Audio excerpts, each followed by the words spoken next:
I made this game as part of a 3-day game jam. It took me about 48 hours to get it completed, and in this video, I'm going to share with you 5 tips for your first game jam, things I learned along the way.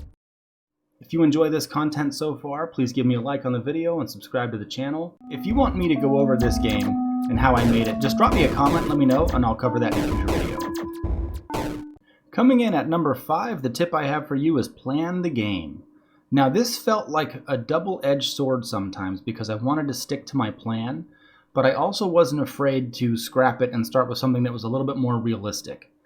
The theme of this game jam was clones, and sometimes that felt more like a block than it did a helpful theme for me to get into. So what I did was, on both sides of my some of you who've been watching the channel for a while know I like to use a PowerPoint or a Keynote or something, just to keep myself organized in the initial phase of the game. So on the right-hand side, you can see my must-haves. The game must have a score. That was a requirement of the jam. But for me, I wanted to also introduce 5 levels. Now, the reason I wanted to go with 5 levels as opposed to something like 2 or 3 or even more is because once you have one level created, it's fairly easy to copy and paste. So it's a quick way to make your game feel more like a game without taking a whole lot more of your time. I wanted to also introduce a high score per level and a high score per game or run or however it ended up being. This was before I did any bit of code. On the other side, you can see the options that I have for myself, and I was just kind of brainstorming. I was throwing things against the wall. I had all kinds of ideas that I want to do, like a science clones, a sci-fi clones, a wizard clones, a warrior clones. I could do medieval cloning or something like that, or Egyptian clones, like where they clone the slaves and the slaves do things. That would have been kind of cool. Cloning objects with a gun or cloning animals that help with a level. I thought that was cool. That led me to the Clone Ranger. I thought that was kind of a fun one. But again, not very practical. So I just wrote it down and then I scrapped it later. I thought of like psychic clones or some sort of psych game that didn't work out very well. And I wanted to do maybe a pun on cyclones. Well, okay, we'll see if that happens. And then maybe you are a clone and you discover your own backstory. But again, ideas like these last few are way too big for just a game jam. So you want to be careful with the scope of your own ideas sometimes as you plan out your game. And then really pay attention to your own must-haves in terms of what the game takes. So that way when you have ideas that are a little too big or beyond the scope of the game, you can pare those down a little bit. I came up with the Clone Ranger. Collect animal parts throughout the level and assemble the clone that way. You shoot the bad guys and they drop the animal parts or something, and then you kept. So this is where I'm planning on the score: shots versus hits for the score. Well, that wasn't going to work out very well. Or a clone save throughout the level. That was kind of a neat idea. Also came up with Clonan the Space Marine. It was a 2D platformer. You got points for pickups, currency for gear upgrades, stat system after level completion based on XP. Way too big of an idea for a 3-day game jam. Ammo pickups, that would have been kind of cool. And also protect the clones. This was like a first-person shooter, and then you would go find the clone room, and then the clones would spawn and come to the clone room. But again, getting all that in place in just 3 days wouldn't work out so well, so I landed on a 2D platformer. And coming in at number 4 is focus on finishing.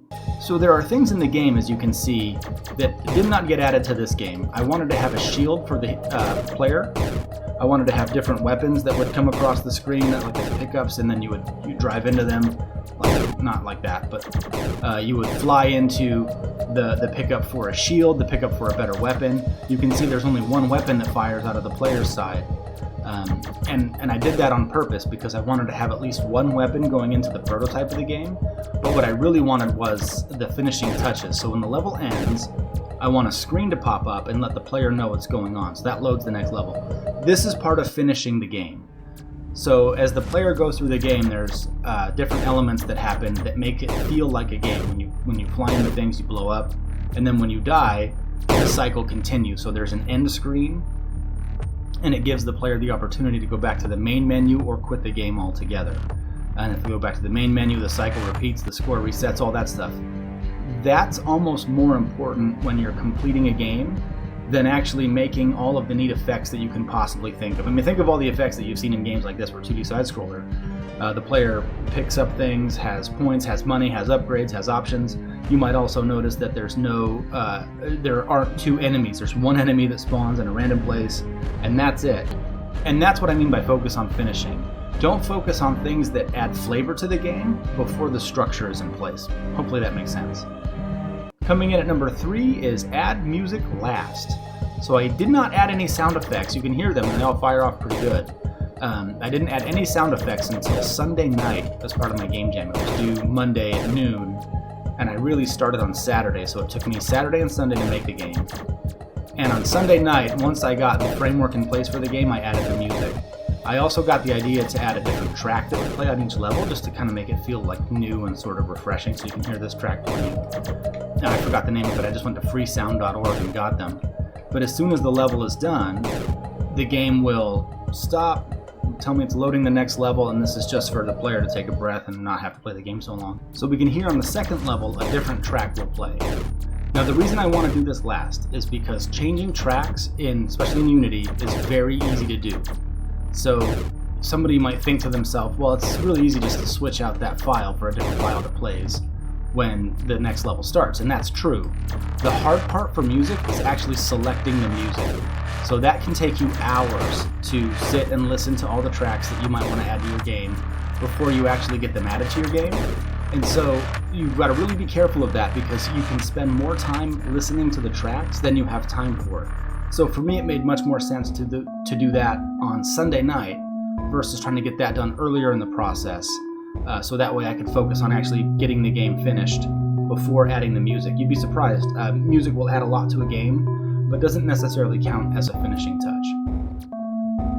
Coming in at number 2, and probably one of the more important factors of the game, is keeping it simple. This is the entire framework of the game. It's got one mechanic to it. I spent a lot of time making the player controller so I can go left and right and up and down in the game. I didn't add any animation to the sprite, so I thought about that, where I could add like a glow effect to the tail light.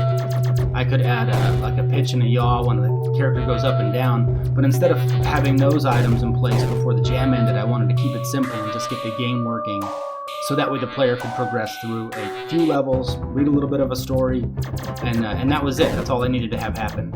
You'll also notice that there is not 2 enemies. They don't change at all. It spawns a purple ship that you have to shoot. Purple was just the test color that I made for it, and it just stayed that way. So I didn't even bother changing it, because I didn't feel like I had a whole lot of time to make all that happen. And I didn't have any time at all, so I'm glad I didn't spend any time trying to like out-feature myself for the game jam. We really want to keep it simple. And my first and probably the most important tip when doing a game jam is don't stress out. I know it sounds funny, and I know it sounds like people are going to be stressed out and doing this and probably thinking that you're not qualified for it. Now, I used Unity and I used Bolt for Unity, mostly because I'm really familiar with Unreal Engine, and I had been in Unity for the past 6 months working on the driving game. And that was also tricky too. I felt like I really wasn't qualified to begin a game jam. And if you're in that position, do it anyway. You would be surprised how much you teach yourself over the course of that 2 or 3 days. Now, for me, I probably wouldn't do a 7-day game jam, because I'd be really stressed out about all these little components that I have working. This is just the player controller, the player prefab that we have. This took a while to get right. I got on hit, get blown up and respawn. All these things have to be made, and they either have to be coded either in C# or Unity or C++ and Blueprints if you're in Unreal Engine, or Godot. The other thing that I would add to that level of stress is don't worry about what engine people are or aren't using, or what engine you are using.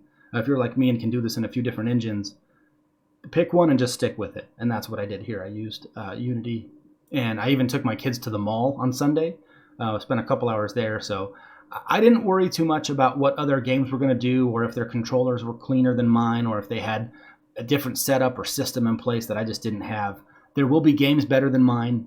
There will be games worse than mine. You'll be in the same boat. You may not win. You don't have to. You just have to submit something. So don't stress out about it. Don't feel like this is the last time you can enter a game jam. It certainly isn't. It will teach you a lot about your own skill. You will learn a lot about what it takes to make a game. But I would also add that the reason we're in this, the reason we're doing this, is to have fun. And if you take that fun away, or if you take that component of I want to make a game that's fun for people to play, then I don't think that's in the spirit of what we're trying to do. So keep that in mind as you go through this. I do mostly video game coding with a purpose, so either game jams or I'll make a game, and then I'll do the entire series of that one game as those videos get done. And looking forward to getting back into my driving game, so we'll pick that up next week. Thanks so much for watching.